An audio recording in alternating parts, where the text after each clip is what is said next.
One of the most difficult things to talk about when it comes to non-duality is suffering. If it's not difficult, it's actually impossible. A reoccurring question that can come up for an apparent individual when it comes to the suffering, the horrors, the devastation that seems to be happening in the world is, how does this apply to that? How does it apply to the wars, the famine, the poverty, the destruction?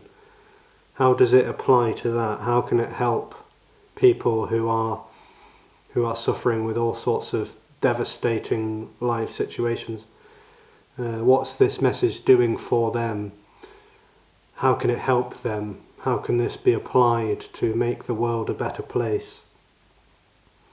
And that is coming from a misinterpretation. It's coming from an interpretation that this message can be applied somehow, that this message can assist an individual to live a more fulfilling and wholesome, well-rounded life, a more fulfilled life of happiness, peace and contentment. This message is not practical, it's not useful, it doesn't serve anyone. This isn't about you or me or anyone or even anything. This message does not serve people. It can't be applied. It's pointing out the abundance of what is, and apparently in that is no one. There is already no one to apply this. This can't be applied. It can't be comprehended. Only relative things can be comprehended, and relativity is an appearance. So all there is appearances, and that does not exclude anything. Unconditional freedom is all there is. It's everything. It's all-encompassing.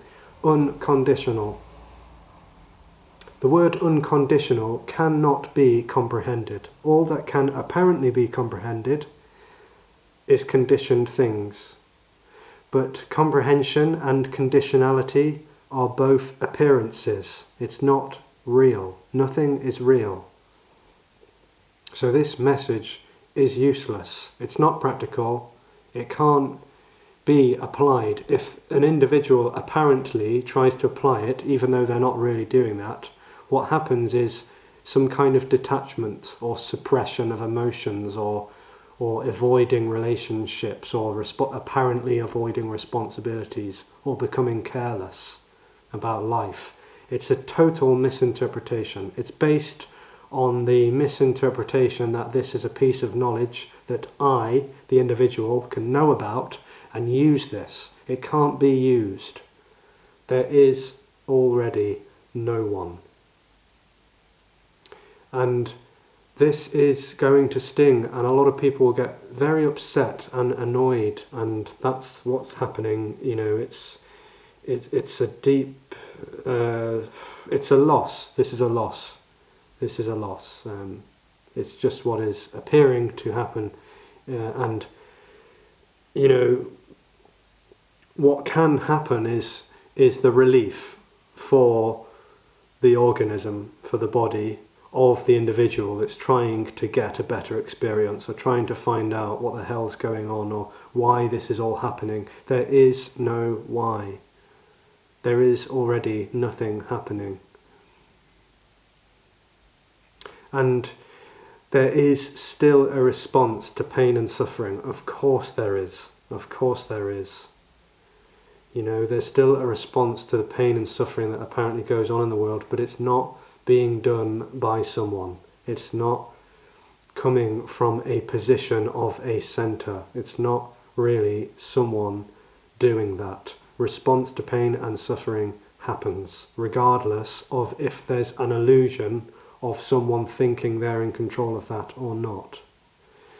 So this cares more deeply than ever before of the crap that's going on in the world at large, but also, you know, personal, like people who this interacts with, you know, going into, you know, a workplace and working with sick and disabled people and bodies. It cares ever so deeply for that, but it's not a personal experience anymore. It never was. It loves so deeply and holds tenderly when there's the appearance of suffering and pain, and it tends to that, but it's not relating, it's not personal, but it's paradoxically intimate. So this is not about making things better or worse. Those things happen, but it's got nothing to do with this communication. This communication is an illumination and an exposure of what isn't happening and what seems to be happening. So already everything is complete and whole, and that includes all of the shit. It includes all of the rubbish, crappy things that are happening in the world. It can't not include that because it's unconditional. And yet it includes all of the joy, the laughter, the play, the dancing.